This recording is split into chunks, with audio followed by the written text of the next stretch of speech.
Remember him? This summer, the U.S. and its media were still scurrying to keep up with Special Counsel Robert Mueller's unfolding investigation into Donald Trump's 2016 presidential campaign.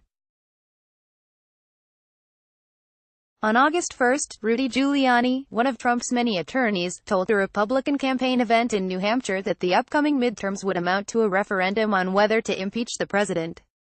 At the time, Giuliani was hardly alone in that thought. Later that month, former campaign chair Paul Manafort was convicted. Trump's personal lawyer Michael Cohen testified that Trump had directed him to commit a crime, and Giuliani himself infamously told NBC's Chuck Todd, "Truth isn't truth." In the weeks since, however, Mueller has gone under the radar. His investigation is reportedly eschewing the spotlight to avoid giving the impression that it has its thumb on the electoral scale. On the media side, meanwhile, a succession of huge stories has submerged the probe: the deaths of John McCain and Jamal Khashoggi, the confirmation hearings of Brett Kavanaugh, natural disasters, mass shootings, and now, Trump's relentless focus on the migrant caravan. In case you missed it, Washington Post kills freelancers story over retweet. Below the tumult, the Mueller beat has continued to drum a steady pace.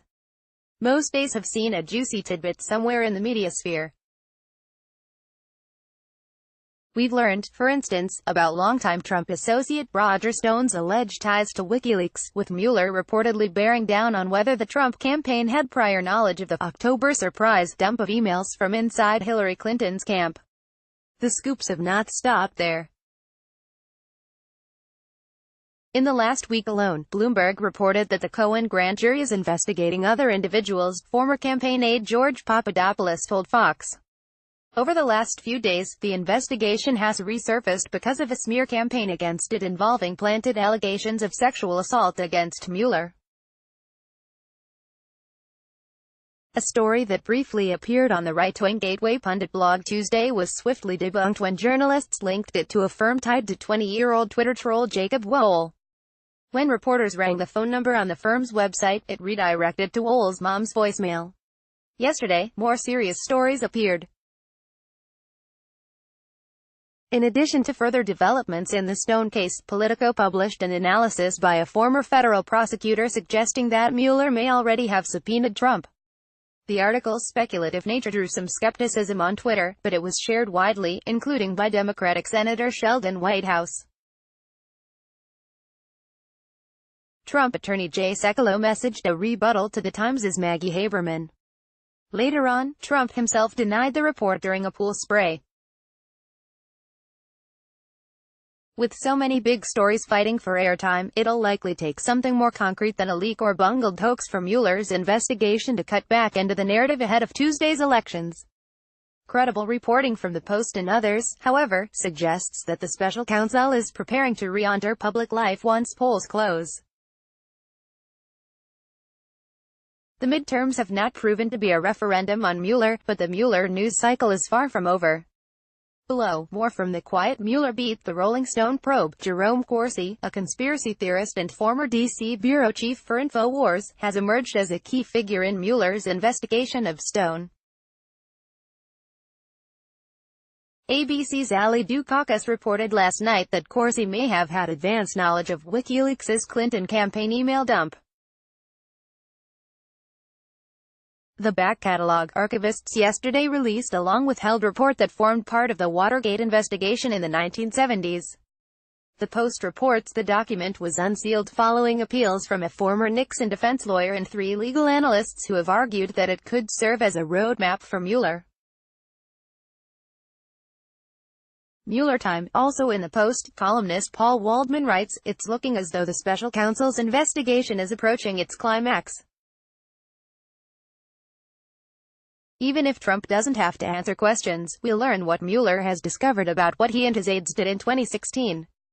Even if Trump gets a new attorney general after the midterms and orders that person to fire Mueller, it will probably be too late. And then it'll be up to the political system, Congress and the voters, to decide what to do about it."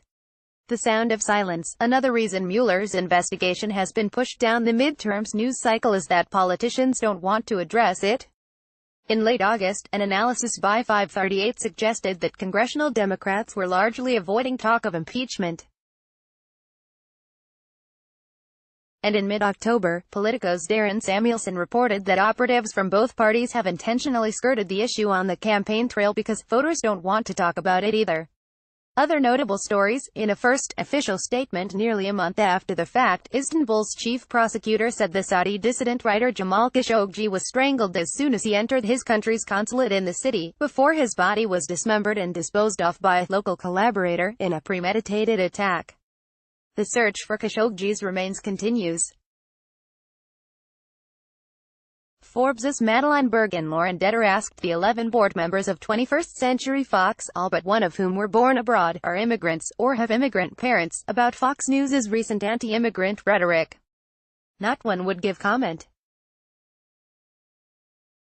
In the Washington Post, meanwhile, Eric Wemple writes that the moderation of Shep Smith cannot save the network as a whole. Nothing that Smith says during his Fox News program, no matter how sick his burns on Trump might be, neutralizes the impact of Lou Dobbs or Sean Hannity or Tucker Carlson or dozens of other Fox talking heads.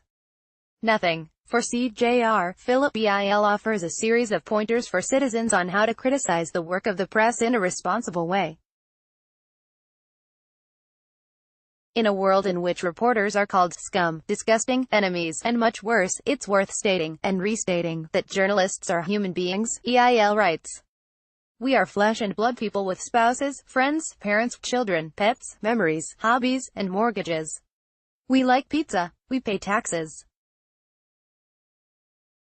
We go to the gym and take out the trash. A worrying pair of updates from the Committee to Protect Journalists. 2 unidentified gunmen killed radio reporter Abdullahi Mirhashi in Somalia 6 days ago, while in Cameroon, authorities have now detained Michel Bim Tong, the editor of a news website, for a week without charge. Profiling CBS anchor Gayle King for The New York Times, Amy Chozick asked King whether media men taken down by Amy, murderers are walking around. People who kill people are walking around. They might not be able to get their jobs back, but surely there must be room for some redemption somewhere, King replied.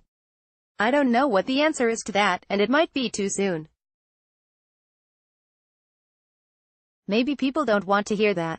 In the UK, the editor of a supermarket food magazine is stepping down after countering a pitch from a vegan journalist by suggesting a series on killing vegans, one by one.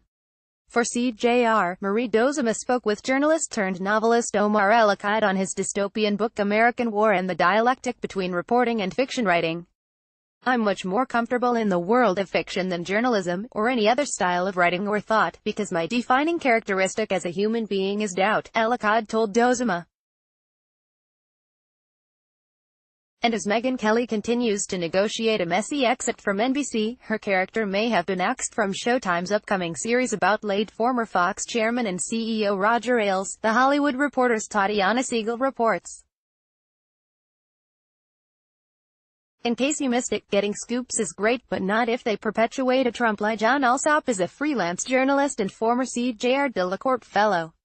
Find him on Twitter at John Alsop.